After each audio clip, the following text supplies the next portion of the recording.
Wherever you are in the world or wherever you are on your journey, welcome to the Recovery Journey podcast with Horizon Behavioral Health, where we know recovery is possible and every day is a second chance. Are you struggling with substance use addiction or worried about a friend or a loved one? You're not alone in this fight. We're here with some special guests joining us from their unique place of recovery or a supportive role in helping others on their recovery journey.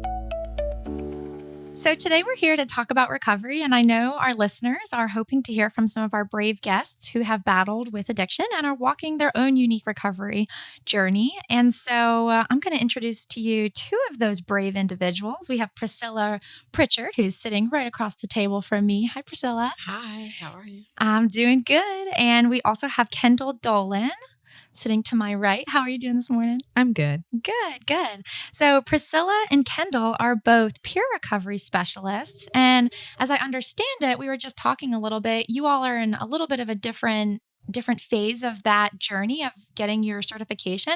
Priscilla, I'd love to talk to you about kind of where are you in your journey first for, becoming a certified peer recovery specialist? So right now I'm working on getting my hours so that I can become certified and be able to help others, in their addiction recovery process as well. Awesome. And Kendall, you are already a certified peer recovery specialist. So what does that look like in your role here at Horizon? Well, Horizon actually helped me become certified, which helped a lot.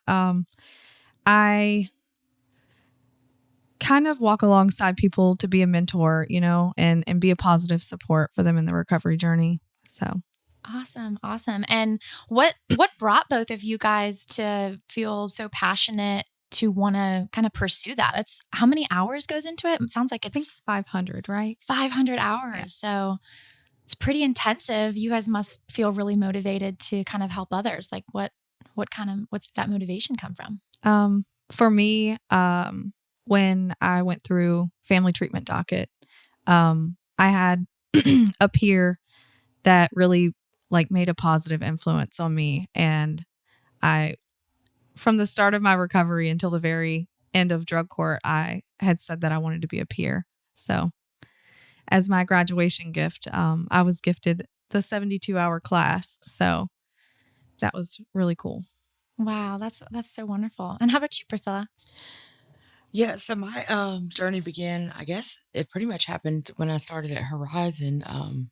I got a chance to get a furlough, which was spend time in a recovery house versus behind bars. So it was at Horizon. Then I got, I started an IOP group, which was the intensive outpatient program. And the ladies in the house were just super cool.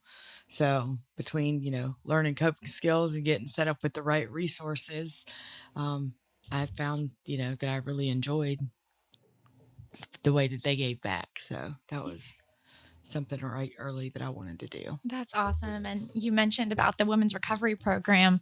What was it like being kind of introduced to a community of people that were also, wanting to focus on their recovery and also just wanting to serve you, and help you accomplish your goals from a recovery standpoint? At first, it was extremely weird because I was like, why do these people like me and smile at me if they only knew, but they did know. And that, that was the big part of it, them wanting to see the best in you and help you grow. And that's really important. Yeah, that's so special. And funnily enough, we've got Regina Fitzgerald here, a residential manager at Horizon who works with our women's recovery program. So speaking of which, one of those ladies in the flesh, huh? So Regina, yeah, thanks for being here. Could you tell us a little bit more about the women's recovery program? Yes, I can. Women's recovery was opened in 2017. We were one of the first in the state to have a 3.1 ASAM program, which is technical talk for how Medicaid and Department of Behavioral Health views it and license it. So we opened in 2017, and we have been in 3 different locations. We are now currently in the Bedford community. We have served approximately about 1,000 women since 2017. Ladies come to us from all different types of referrals. Some are off the street, some are furloughs, some are on bond, some come from the drug court dockets, some come from case management, hospitals, jails. We have a variety of referral sources that come to us. When they are with us, the ladies are engaged in treatment. We do help get them into intensive outpatient treatment. We encourage NA, AA. We encourage someone getting a sponsor. We do at least 5 hours of in-house treatment a week, such as groups. We do life skills. We do coping skills. We try to help the women set up a schedule, getting up on time, going to bed on time, personal hygiene, mental health hygiene. We also look at helping people maintain accountability. We do have a lot of rules, but one of our biggest rules is they must maintain sobriety while you're in the house. So we do random drug screenings just to help encourage accountability for that. We provide transportation to and from treatment, to and from doctor's appointments, to and from probation offices, whatever we can do to help encourage an individual maintain their sobriety, maintain links into the community. We encourage employment. If someone finds a job that is local, we will help with transportation to and from employment. It's a safe environment. It's all women, and so everyone is in one form of a stage of recovery. Not always in the same stage, but they are in the same boat, and so they oftentimes form this magical bond between the ladies, between each other, and they become almost friends for life because they have each other to rely on. That's amazing. And we have Priscilla here, who was actually a part of that. So Priscilla, do you have any fond memories you'd love to share with our listeners here about that experience, or maybe even like what brought you to the Women's Recovery House, from the get-go? The Women's Recovery House, I came out on a furlough. A furlough was, no jail time. You can do it and try and get help in the process, which I think is a great option for everyone, because when you're in jail, all you hear about is the bad stuff and what they're going to do next. And that's just not very conducive or helpful at all. Yeah. So anyway, so I chose the furlough to go out there. And, like Regina was saying, I mean, I met plenty of girls, some which I still are in contact with. Some are no longer with us. But either way, the fact that, being able to interact with people again, even, in a positive way, that's really what does it. And, there's a great community there, which I'm sure was super impactful to you. And in addition to some of the services that Regina mentioned, how about just like the environment of, kind of having an opportunity to step away from, I guess, maybe like the influences of the outside world, and I would assume like maybe a lot of temptations and things of that nature. Was that helpful as well?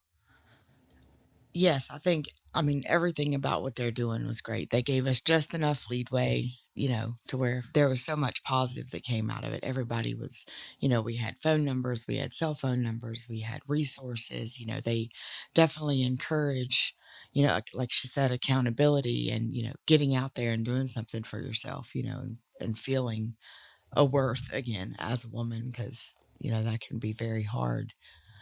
Especially after going through the trauma when you're, in addiction. There's other things that come with that. So, yeah, of course. Yeah, I can only imagine. So what would you say was one of the biggest factors to, achieving recovery and, where you are today? I always said I was not going to be a statistic. I refused to be a statistic. And something we learned early, in the 12-step groups, as she was saying, going to the different fellowships and, there's all these different things, but I didn't want to be a statistic. I'd already been to jail. I didn't really think that, ever, I guess, about, not being here anymore. That's the easy way to put it. But at the same time, I really didn't care when I was in active addiction. So just having that second chance to be able to live life and to do it right, I just stayed determined, and I set super small goals that were attainable.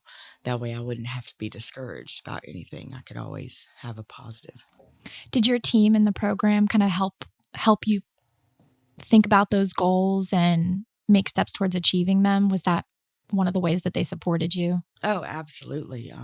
Self-care is a big thing. So having the coping skills, having the resources, getting someone to talk to, a therapist, a sponsor, having accountability partners, all of that stuff is just it was life-saving and life-changing, and I couldn't be more blessed. At some point, I'm sure along your journey, we all find ourselves in a place where maybe we let ourselves down, or we don't achieve the goal that we were looking to reach, or maybe we let somebody we love down. And I'm just kind of wondering, when you found yourself in that place, because we all do, what helped you get back on track? Really, it was just using my resources, reaching out and calling someone. Everybody's been through something. That's the whole point in having peer recovery specialists, and that's being able to reach out to someone who can help. Who can give positive advice that's been there before. So who has been your first call? My mom, Your believe it or mom. not. Yeah, but at first, it was my peer recovery specialist. That's who I had formed a bond with the most, knowing that they had years of going through what I'd went through. That was, it's nice to have someone that relates to you, not that just has letters behind their names or, because I was very timid and thought everybody was after me in early recovery. So, yeah. And Kendall, you're here with us also as a certified peer recovery specialist. So I would love to know, just in your role and coming alongside of other men and women who are in recovery, what is one of the things that you enjoy the most about, being able to walk alongside them and support them? I think it would be watching them succeed. It's so good to see people doing better and, not living the life that they were living. And just being able to help them alongside of that, it's really fun to watch. And how would you encourage our listeners on the, listening in here today on the podcast? How would you encourage them to support a person who is struggling with substance use addiction?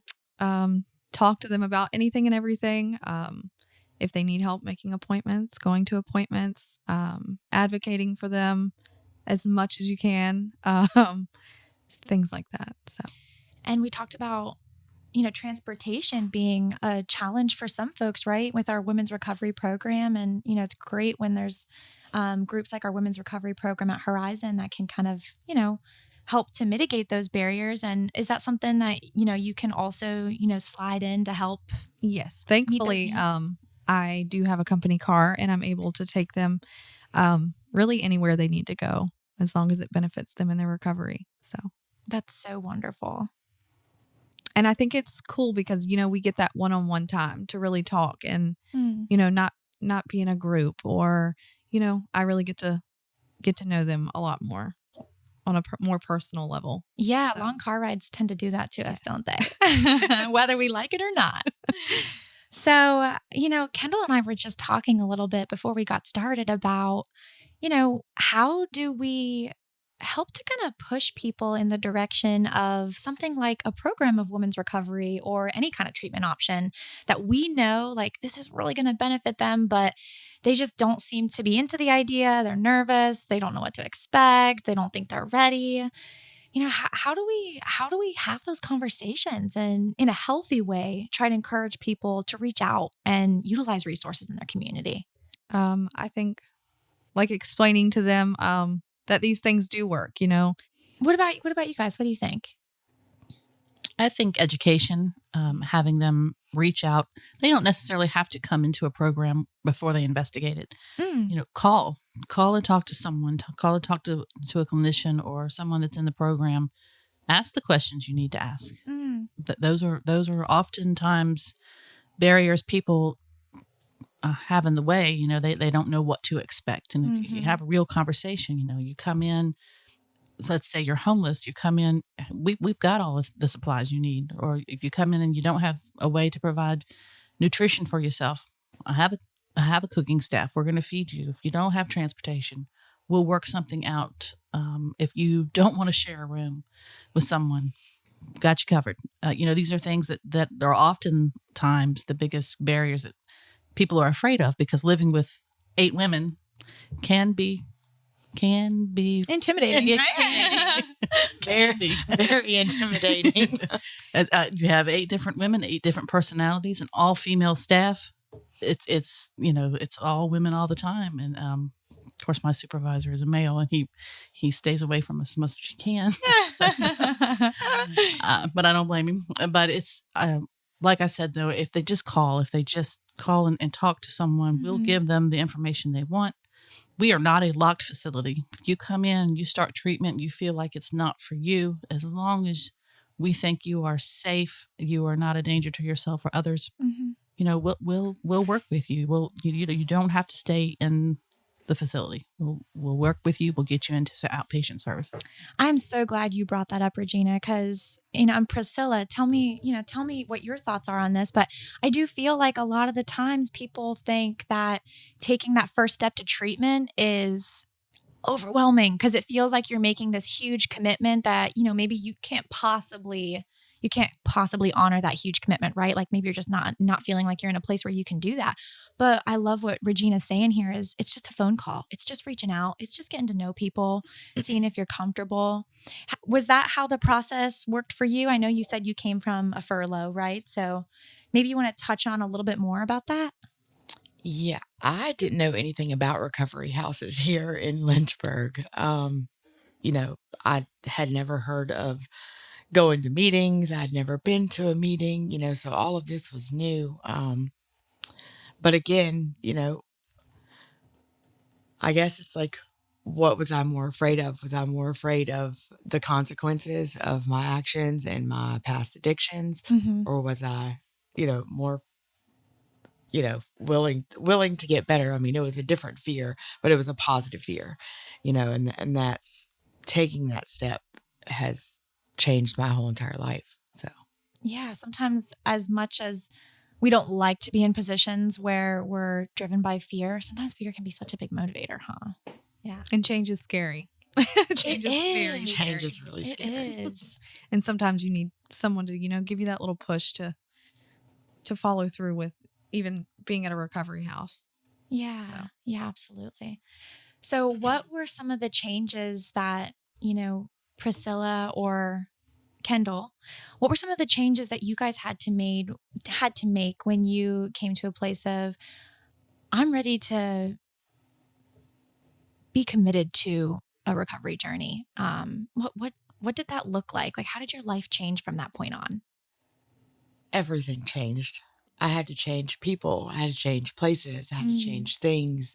I had to change certain routines. And all of that. Yeah, I just couldn't have anything that had to do with that past life, with that negative stuff. I couldn't keep that around at all. I had to change everything. Nothing changes if nothing changes. So, yeah, I had to completely move to a different house. And, for a while, I didn't go to meetings and things like that. So I just tried to surround myself with family or my kids or, things like that until I had the resources to be able to, know where a meeting was. Or like she said, it was all new to me. Yeah. I'd never been, exposed to anything like that. So, So when you made those changes in your life, I'm sure that there had to be some replacement, right? Like, we spend all of our time doing X, Y, and Z. We now have to find, A, B, C to fill all that time, right? So for you said, Kendall, it was your family and your children. Yeah, and social workers helped a lot where I was in drug court. For me, like I said, it was the push. I needed that push and I needed encouragement. And as much as I didn't want to, like I started involving myself with church or volunteering at places to meet new people or just trying to get out some, because that's really hard. Yeah, absolutely. How about you, Priscilla? Yeah, service work is definitely a huge thing. I actually started volunteering at a local food pantry in my early recovery, and of course they said do 90 meetings in 90 days. I must have did 300 and something meetings. I was never at the Denver house. I was at every meeting. Yeah. That was, a fresh start at life. And so I started volunteering at a pantry at a church. and recently in January became part of the leadership team for Celebrate Recovery. So it's a Christ-centered, 12-step group. But yeah, I mean, that's it. Just resources, reaching out, being active in the community. And I'm curious, what are some of or maybe just one of the ways that you feel like or one of the areas where you've grown the most when you look back and you look at that person that, was still on the fence about whether or not recovery was something that they felt was achievable for yourself, or, even in the knit and grit of the process that we know is tough, right? Like there's just so many tough things that you have to work through. And then you think about where you are today, right? You're sitting here and, hopefully we have the chance to encourage some folks that may be in a similar place, right? So tell me, where do you think you've grown the most and why? I think it's mainly like knowing my self-worth, really having I don't know the word. That's it. That's good. You took the words out of my mouth. Having self-worth, like knowing who I am as a person and what I deserve. And what we can do, Absolutely. Absolutely. And you all are impacting so many people. Just our women's recovery program alone, I think Regina said, has served over 1,000 women. We have, yes. Yeah. And I know Horizon Behavioral Health has a wide range of services. In addition to women's recovery, we've served almost 12,000 individuals. That's including adults and children. So, there's a lot of resources out there, right? There's a lot of resources out there. So what would you say to some of our listeners that are tuning in and maybe they're coming from our community, maybe they're tuning in from somewhere else around the world? How would you encourage them to reach out and find resources in their community? I think you have to get through the uncomfortability, just push, just keep doing it, because it'll eventually become where it's not new to you anymore, where you'll start getting comfortable with the new people and, you have to change your whole way of life. So, and it's so attainable, right? I mean, at the time when you both first reached out and was like, okay, I decided I need help, I'm going to ask for it. Did you feel like you were going to get the help you needed, or did you feel confident in your ability to get what you were after? You were looking for full recovery. I think the first and hardest thing is just realizing that I needed help, and then being vulnerable enough with myself to ask, because everything's there, so for me, I feel like, if I ask for help, there's always somebody that's willing to help, and I'm one of those people, like, I'm willing to help, but that was there for me. And so just asking, it's there. People are there to help. And that's the most important thing. But I mean, there's numbers everywhere. I mean, there's all kinds of, flyers. I know CVAR, which is stands for Central Virginia Addiction Recovery Resources. I know it's a coalition, and I know Horizon plays a place in that. And but yeah, there's just numbers. So just calling, just reach out, and it'll happen. Getting connected. And NA and AA are both online. If you're not comfortable going into a in-person meeting, you can join NA or AA online, any meeting, 24 hours a day, to get started, to see what it's about, and reach out from there. It's pretty easy to find. Just Google NA or AA meeting, and it will give you a list. You can get into those. That was huge during the pandemic. That grew immensely during the pandemic. So that's available to everyone. It's free. Try that out. And again, like Priscilla was saying, there are numbers everywhere. Call your local community service board, call your local hospital, call your local Department of Social Services.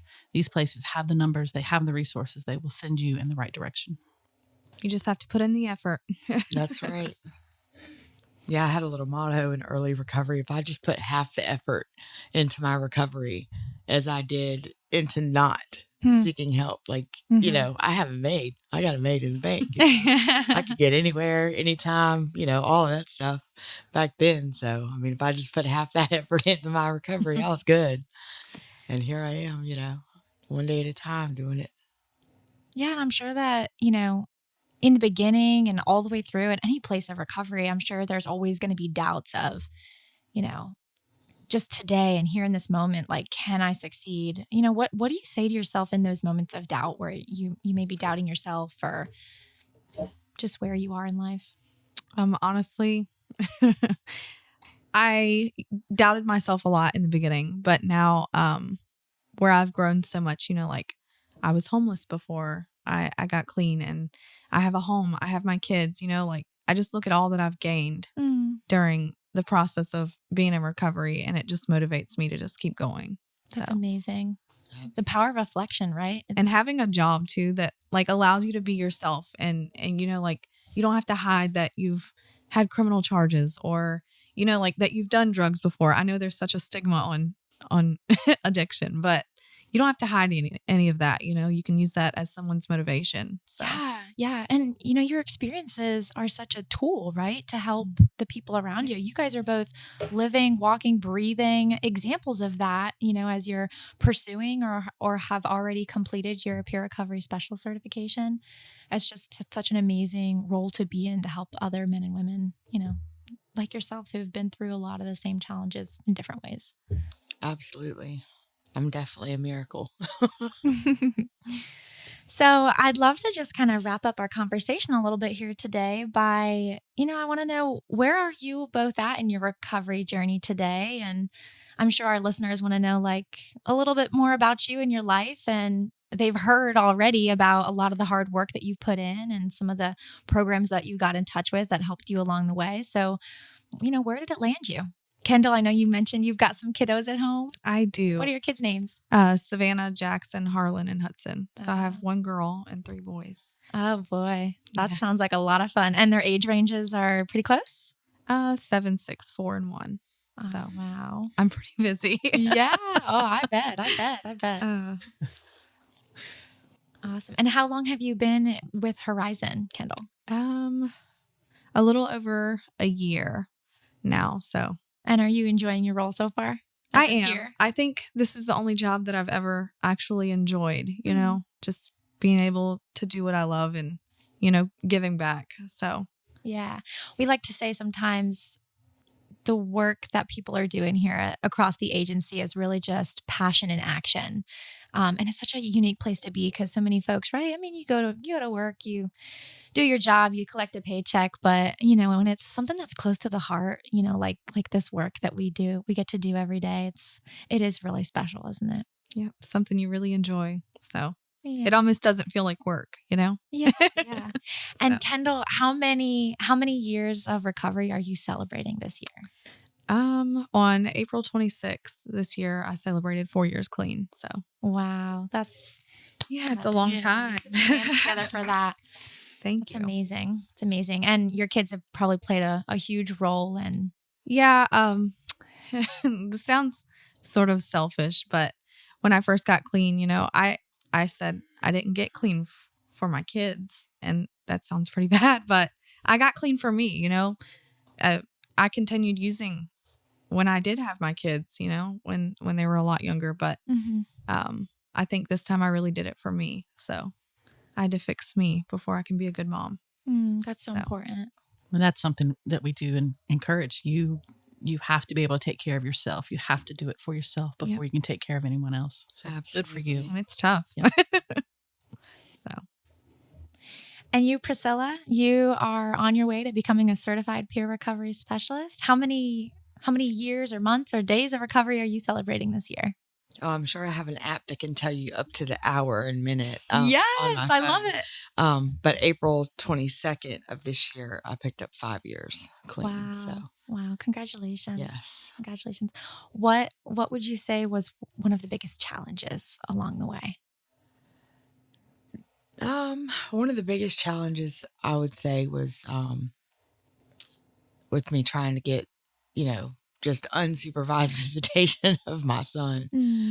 Because again, it didn't matter who it was that I was hurting or where I was going or whatever, in my active addiction, it just didn't matter. I hurt everybody around me, lost everything, and now I'm getting it all back. So it's nice.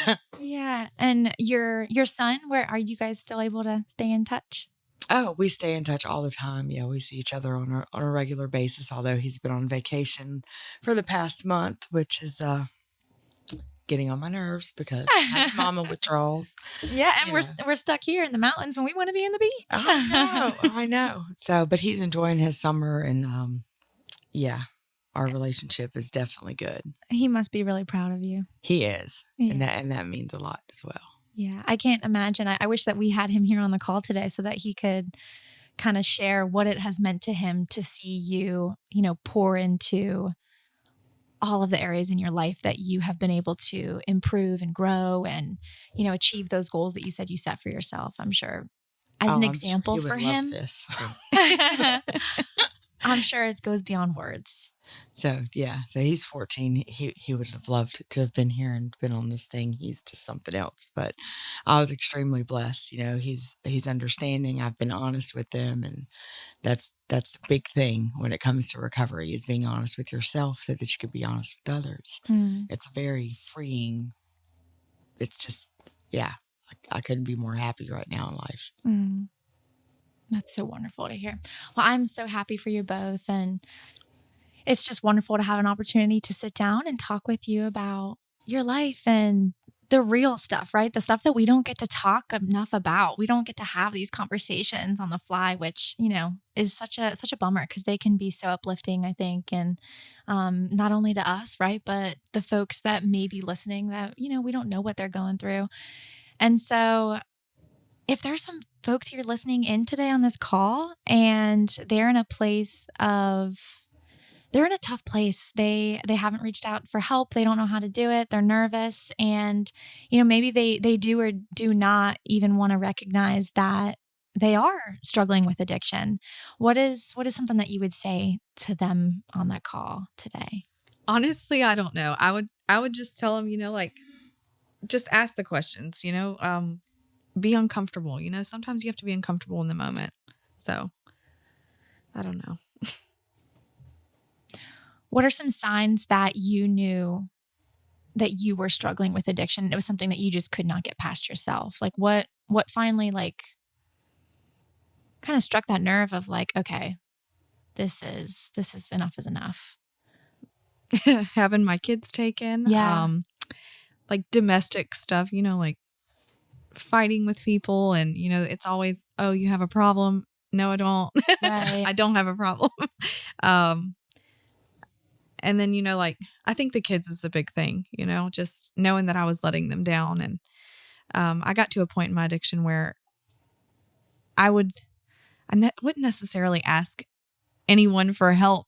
I would just say, hey, I need someone to, help me check into a rehab. Or I would do off the wall stuff to try to get arrested so I could go to rehab or, things like I was calling out for help, but, I guess not in a way that most people would understand. Yeah. Yeah. So it's great to know for people that are listening that are unsure how to help a loved one or unsure to know if a loved one maybe needs help. Yeah. Those are definitely some things to watch out for. How about you, Priscilla? Anything else to add, or Regina? I think I'll add on to what Kendall was saying.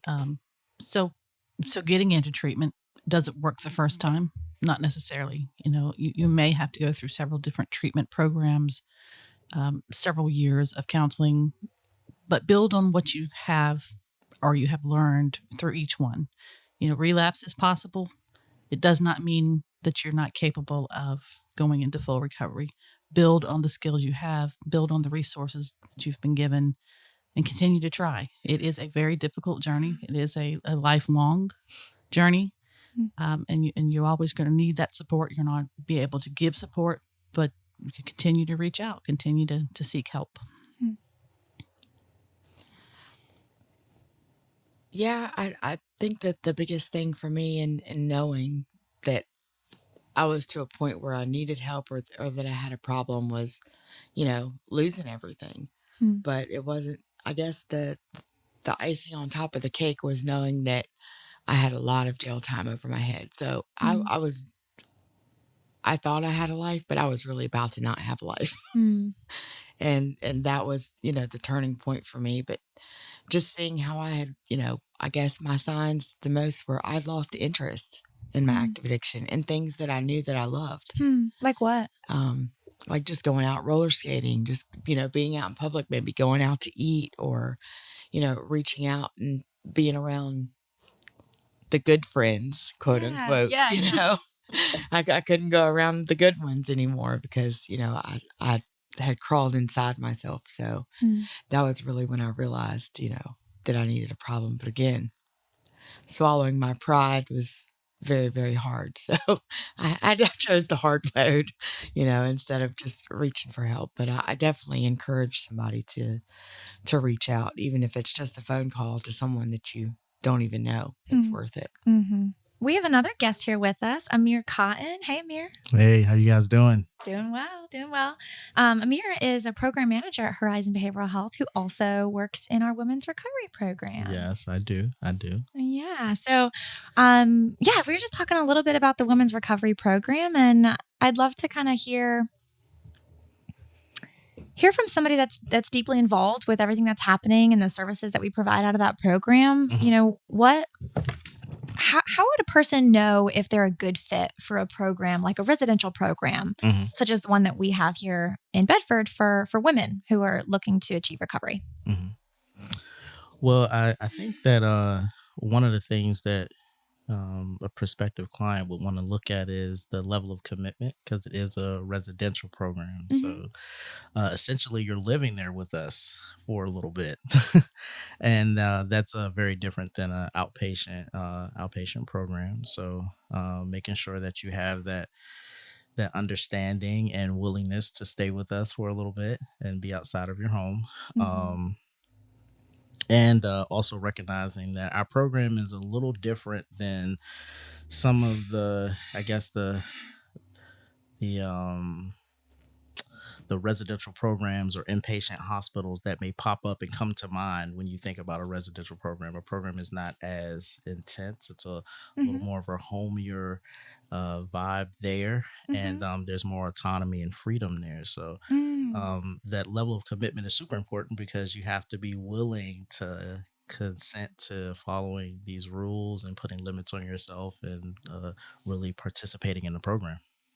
Yeah, I love that. So it kind of reminds me of a lyric on a song that's, I want to hold you close, but not hold you back. Right. So I guess that's kind of like what the theory is behind that residential program is, giving folks the support that they need to be as successful as they can, but also the freedom, right, that they need. I know Priscilla was talking about how she did feel like she had that autonomy when you were in that program, right? Oh, absolutely. It's crazy because you're allowed to be your own person, but you're in there with a lot of other personalities. So I don't see how they do it and they stay sane. Ones that are running the house, but yeah, having just enough freedom and, to be able to do that, but having help and resources, it's really important. It was awesome. Yeah. We have some wonderful staff members that are running the house. Obviously you guys have talked to Regina already, so you know that she is the glue that holds all of it together, and everyone gets a little stressed out when she's not where we want her to be. But yeah, we do have some wonderful staff that really do care about the ladies that come through our program. And what does it look like? So say I decide that I'm ready to make a commitment to that kind of program. Like what is my day going to look like in this new environment that's kind of a home away from home, as it were? Busy. So when you and Regina may have to help me through, but when you get all established and completed all your necessary paperwork for the program, you're gonna fall into the group schedules that we have. In the morning, we have a check-in group with our ladies, our res techs. They get everybody up and let everybody know the check-in group is starting. And we just go over goals of what they're doing for the day, some goals that they're going to be working on for the week and their focus. Is this ringing some bells, Priscilla? Oh, it's definitely ringing bells. I remember it very well. Any appointments, that type of deal. Depending on the day of the week, you may have to book it over to IOP, the Intensive Outpatient Program. That's where they do their, I think it's like 2 hours, 2.5 hours of intense group therapy. 3 hours, 3 hours, Thank three you. times a week. Mine's there. That's fine. 3 hours, 3 times a week. Thank you. Where they're focusing on substance abuse treatment in a group setting with the other ladies in the program, but also other members within the community. So a little break after that, so the ladies can eat lunch. And Have- there's a chef on staff, right? So Yes, we do have meals our prepared cooking for? staff. Yes, and I think that our cooking staff do a wonderful job of making sure that they balance healthy, nutritious meals with meals that taste good. Oh, I That's agree. important. I agree Yeah, with that's that. it's a tough balance, but they do the best that they can, and I think they do a really good job. But yeah, so they do get time for that with lunch and a little bit of a break, depending on I guess the specific needs of the lady that is in our program. They may have some outside responsibilities. I don't know. Some of them may have to attend to other appointments outside of our program. And we support them in Mhm, helping them get all those things Yeah. lined up. Yeah. Yeah, and I think Regina had mentioned we also have our in-house groups where we're helping with different coping skills to help translate how to deal with these things outside of the program, because life in recovery is very different than life outside of recovery, right? A little bit. So they do try to help with that transitions in those groups. Trying to think. So after that, I do believe that they have like some evening AA or NA groups that they go to. We do that, and we do have a curfew. So I'm trying to remember the curfew. It's 9 o'clock. 9 o'clock curfew. Spoken with such confidence. Nine. I love it. That 9 and a question mark. Well, those boundaries and schedules, all those things we know are, supportive and Yeah. helpful to somebody.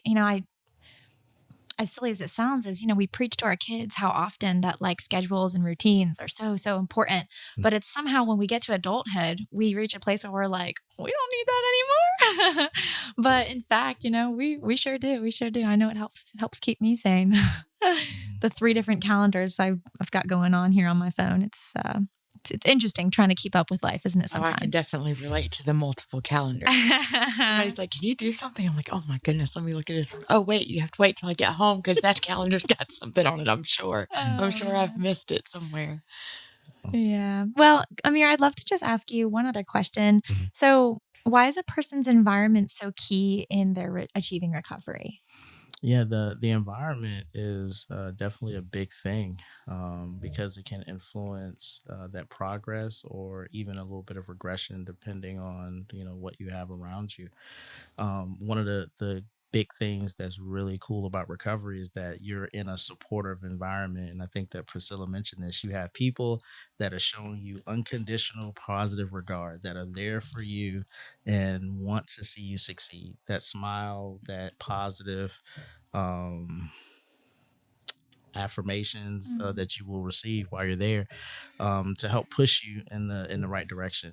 And that is a little bit different outside depending on the person's support system and situation. So you may not have that same level of positivity, which could make it a little challenging, not impossible, but challenging because you're fighting against those internal struggles and those external struggles. So Yeah. So I would imagine some of the ladies that come to the program have almost never really experienced what it's like to be around a group of people or a group of women and specifically who they know aren't judging them for the decisions that they've made. Or, we talked about some of the stigma around substance use and,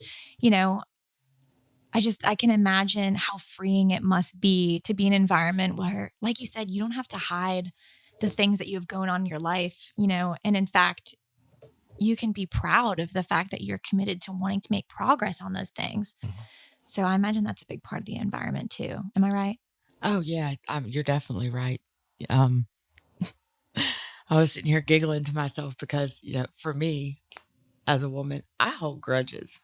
And so And so being in a recovery environment, living with a whole bunch of women, just knowing that no matter what different level we're on, knowing we've all come from a similar background. Some of us, obviously more trauma than others, but just having that safe environment where everybody's on the same schedule and where they offer group therapy to help kind of mold you into interacting with others again versus, one-on-one therapy and having that peer recovery specialist there and, those different resources again, just 100% positive support, It's okay to be that. It's okay to have those feelings. Let's see what we can do to help. Yeah. That's an important place to be in. And it's important when you are in that place that you've got folks there that are rooting for you and have faith in you and want to see you succeed.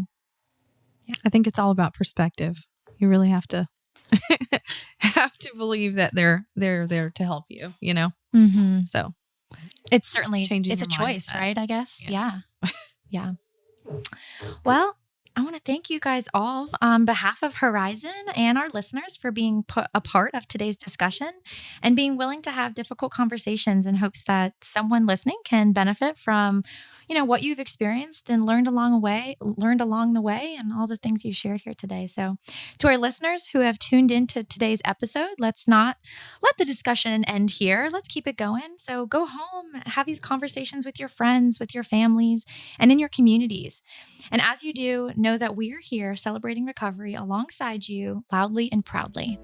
Thank you for joining us on the Recovery Journey podcast with Horizon Behavioral Health. Remember, our greatest triumph is not in never failing, but in rising up every time we fall. If you live in Central Virginia and you or a loved one is ready to reach out for help, call Horizon today at 434-477-5000 to schedule your first appointment. Let us walk this journey with you, and together we can find hope and healing on the horizon.